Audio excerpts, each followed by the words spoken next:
Amika Ferrer-Gotic, this is N1 International News. One of the first international teams ever led in Myanmar after the crackdown is CNN's international correspondent Clarissa Ward with her crew.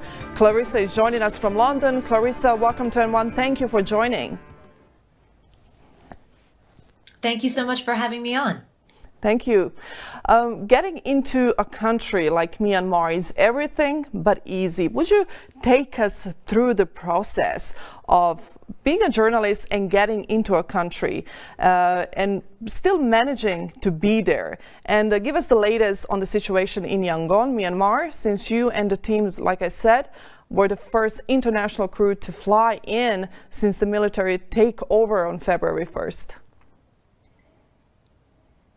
So sometimes as journalists, the only way we can get into a country where there's extreme violence on the ground is through the actual regime or perpetrators of that violence. And this was the case with this situation. We went in with permission, with visas that were granted by the military junta that ousted Myanmar's democratically elected government 2 months ago and has subsequently issued a brutal crackdown. More than 700 people killed, among them more than 40 children, nearly 3,000 people arrested. And that meant that our movements were tightly controlled because obviously the military junta did not want us to tell the truth about what was happening in Myanmar. Nonetheless, we were still able to see glimpses of that. We confronted or found when we went to shoot in a market very brave people who came up to us and said, even though they could see that we were surrounded by the military, they said, listen, we live in fear. We're not safe here. We want democracy. So it was an extraordinarily difficult in many ways and challenging visit, but also ultimately a rewarding one as well, because we did feel that we were able to tell those stories, and we were also able to sit down with Myanmar's top military leadership and confront them about the brutality they have been meting out to this pro-democracy protest movement. And Clarissa, what are the toughest moments that you have recorded in Yangon? Like you said, Myanmar security forces have killed over 700 civilians, leaving desperate anti-coup protesters to call on the United Nations to intervene. That's 710 by this morning.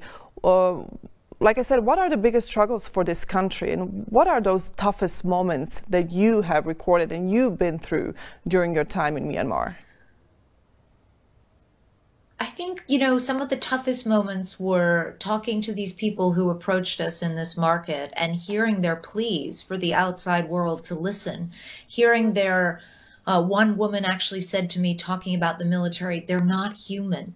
They're not human. And that really stayed with me. I couldn't forget it. And of course, it's important to say that after talking to us, some of these people were detained. The police actually detained at least 10 people, 5 of whom had spoken to us. Now, we were able to lobby very hard behind the scenes and ensure that they were released, and we continue to be in touch with them. But this is clearly a desperate situation where people are being thrown in jail or detained simply for telling the world that they want a better future, that they want democracy, that they're not willing to accept a return to what one woman called the Dark Ages.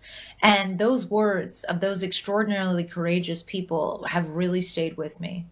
Clarissa, did you or anyone from your crew ever felt endangered or threatened during that time?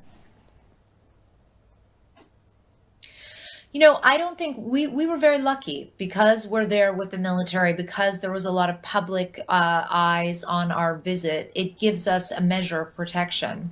What I felt far more concerned about, and still do feel more concerned about, are the local journalists on the ground and the activists who are risking their lives every day to bring the world pictures, video, editorial information about the brutality that is going on in Myanmar. They don't have the level of protection that we enjoyed. So while we were relatively secure on this trip, even though it was incredibly tense at times, there are many others in Myanmar doing incredibly important work who do not have the luxury of that security at all. Freedom of speech in Myanmar remains an issue as 29 journalists in Myanmar remain in detention, according to the Assistance Association for Political Prisoners monitoring group. Why was and is still important to keep Myanmar in the international news, Clarissa? Because this isn't a situation where an uprising that has some minimal public support has just spontaneously occurred. This was a country that for the last decade had enjoyed a taste of freedom, a taste of democracy, and people loved it. And they want to preserve it, they want to keep it, and the military does not have any popular support. And this is what makes it very different from other conflicts that I've covered, from what I've seen on the ground and from what I've seen through the journalism coming from inside Myanmar. Simply put, the military does not have the support of its own people. The people want a return to the status quo 3 months ago. They want to have their democracy back again. They want to see the results of the November election honored, and they want an end to this brutal military repression once and for all.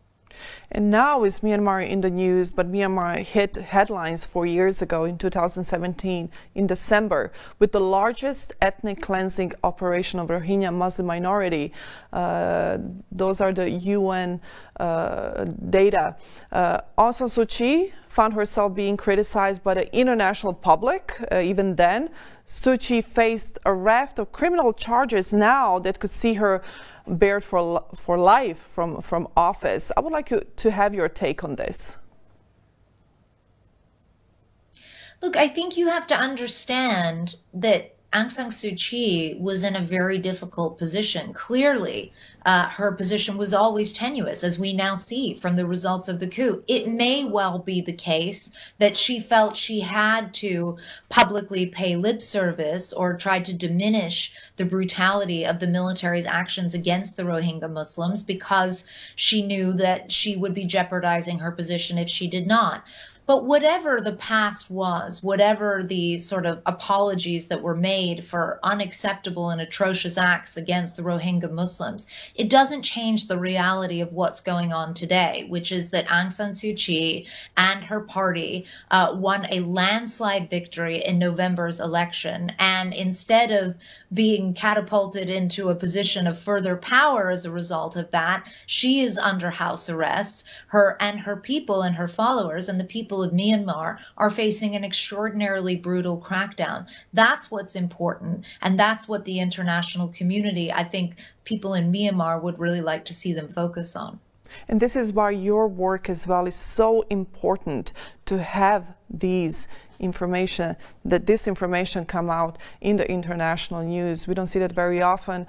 Will you be returning to Myanmar? Have you thought about that? I would love very much to return to Myanmar. I don't think we'll be getting another invitation or another visa, rather, from the military anytime soon, because obviously our report was very critical.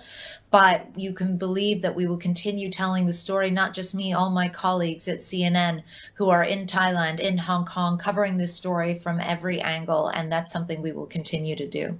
Clarissa, thank you very much for joining us at N1. Thank you. CNN's international correspondent Clarissa Ward was with us. I'm Mika Ferrer-Gotic. Thank you for watching.